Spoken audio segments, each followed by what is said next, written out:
নমস্কার বন্ধুরা, আজকে দেখো বাটা মাছ নিয়েছি। তো একদম বাটা মাছের পোনা।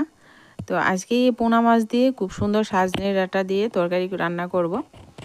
আর তরকারিটা একদম সহজ, সাজনা সিজন চলছে।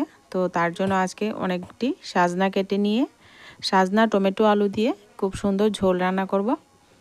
অবশ্যই বন্ধুরা ভিডিওটা শেষ পর্যন্ত দেখতে থাকো। আর এখানে দেখো বাটা মাছগুলি ভালো করে কেটে পরিষ্কার করে ধুয়ে নিয়েছি। এর মধ্যে লবণ আর হলুদ গুঁড়ো ভালো করে মেখে নিচ্ছি। লবণ হলুদ গুঁড়ো ভালো করে মাখা হয়ে গেলে আমি এখানে মাছগুলিকে প্রথমে ভেজে নেব। আর আজকের রান্নাটা খুব তাড়াতাড়ি করতে হবে। কেন করতে হবে এটা আমি পরে বলবো। তো প্রথমে এবার এদিকে চুলায় কড়াই বসিয়ে দিলাম। আর কড়ার মধ্যে পরিমাণ মতো সর্ষের তেল দিয়ে তেলটাকে ভালো করে কড়ার চারিপাশে এভাবে লাগিয়ে নিচ্ছি। এবার আমি মাছগুলি দিয়ে মাছগুলি প্রথমে ভাজা করে নেব।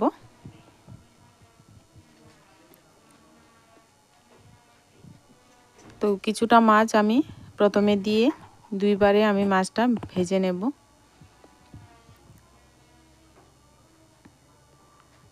এবার উলটপালট করে লালচে কালার করে ভেজে নিচ্ছি। যদি বন্ধুরা আমার চ্যানেলে নতুন বন্ধু হয়ে থাকেন, চ্যানেলটিকে এখনো পর্যন্ত সাবস্ক্রাইব করেননি, প্লিজ সাবস্ক্রাইব করবেন। আর ভিডিও ভালো লাগলে লাইক করতে ভুলবেন না। সাবস্ক্রাইব পাশে থাকা বেল আইকনটিও বাজিয়ে রাখতে ভুলবেন না। যখনই কোনো ভিডিও আমি আপলোড করব সাথে সাথে যেন নোটিফিকেশানটা পেয়ে যান। আমার এই গ্রাম্য পদ্ধতিতে যে রান্নাগুলি আমি রান্না করি, যদি আপনাদের কাছে ভালো লাগে আপনারা অবশ্যই কমেন্টের মাধ্যমে জানাবেন। এখানে মাছগুলি ভাজা করে নিয়ে আমি তেল জড়িয়ে উঠে নিলাম। বাকি মাছগুলি একইভাবে ভেজে নিচ্ছি।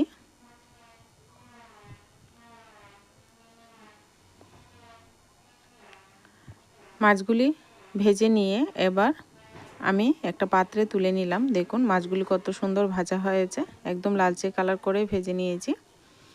বাটা মাছে কিন্তু অনেক কাঁটা থাকে, তার জন্য একটু মুচমুচে করে ভাজাটা করলে কাঁটাটা কম লাগবে।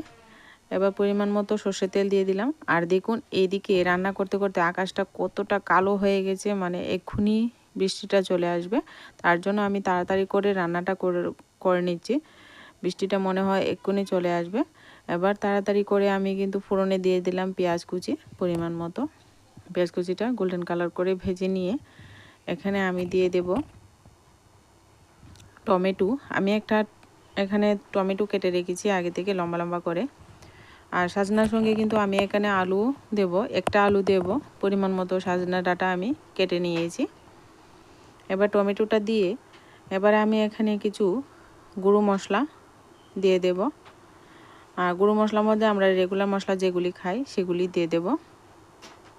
এখানে আমি লাল লঙ্কার গুঁড়ো, পরিমাণ মতো ভাজা জিরা ধনে গুঁড়ো দিয়ে দিচ্ছি। আর রান্নাটা খুব তাড়াতাড়ি রান্না করছি। দেখুন আমি চুলার আঁচও বাড়িয়ে দিয়েছি, বৃষ্টিটা এখনই চলে আসবে। আর এখানে হলুদ গুঁড়োটা দিয়ে দিলাম। সব কিছু পরিমাণ মতো দিয়ে ভালো করে একটু নেড়েচেড়ে মিশিয়ে নেব। এবার কিন্তু সবজি আর আলুটাও দিয়ে দেব একই সঙ্গে, মশলার সঙ্গে ভালো করে একটু ভেজে নেব। এবার সমস্ত উপকরণ ভালো করে একটু সময় মিশিয়ে নিয়ে একটু সময় আমি হতে দেব। আর লবণটাও একই সঙ্গে দিয়ে দিলাম পরিমাণ মতো।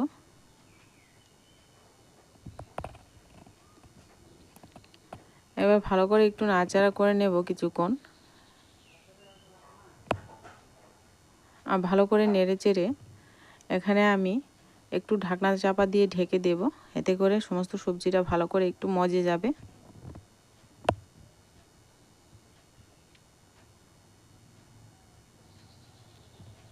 এবার এখানে ঢাকনাটা উঠিয়ে আবারও নাড়াচাড়া করে দেব। এত বেশি ভাজা করার কোনো দরকার নেই, একটুখানি ভেজে নিলেই চলবে। এবার ভালো করে ভেজে নিয়ে এখানে আমি পরিমাণ মতো জল দিয়ে দেব।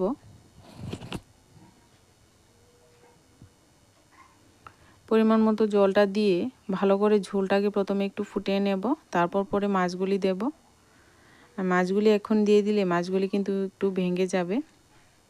তার জন্য কিন্তু ঝোলটা যখন একটু ফুটে আসবে তখন কিন্তু এখানে মাছগুলি আমি দিয়ে দেব। তো ভালো করে ঝোলটা একটু দিয়ে ঝোলটাকে ভালো করে ফুটিয়ে নিয়েছি।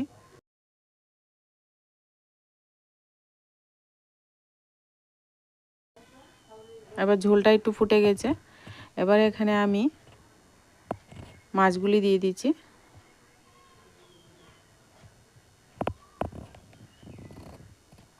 এবার মাছগুলি দিয়ে ভালো করে একটু ডুবো করে দিলাম। ডুবো করে দিয়ে এখানে ঢাকনা চাপা দিয়ে আরও ঢেকে দেব যতক্ষণ না পর্যন্ত মাছের ঝোলটা সুন্দর হয়ে যাচ্ছে। তো এখানে আমি কিন্তু আর কিছু উপকরণ দেব না, যতক্ষণ পর্যন্ত মাছটা ঝোলটা সুন্দর রান্না হবে ততক্ষণ পর্যন্ত রান্নাটা করে কিন্তু নামিয়ে পরিবেশন করে নেব। আর এদিকে তো বৃষ্টি চলেই এলো, তো আমি তাড়াতাড়ি করে রান্নাটা করেছি। এবার নামিয়ে পরিবেশন করে নেব। ঝোলটা কিন্তু খুব দুর্দান্ত হয়েছিল। আর আমার এখানে ঝোলটা রান্না করা কমপ্লিট। আজকে ভিডিওটা ভালো লাগে প্লিজ লাইক করতে ভুলবেন না, আর চ্যানেলটিকে সাবস্ক্রাইব করে রাখবেন পরবর্তী ভিডিও পাওয়ার জন্য। আজকে ভিডিওটা এই পর্যন্তই, দেখা হচ্ছে পরবর্তী কোনো নতুন ভিডিওর সঙ্গে। ততক্ষণে সবাই ভালো থাকবেন, সুস্থ থাকবেন।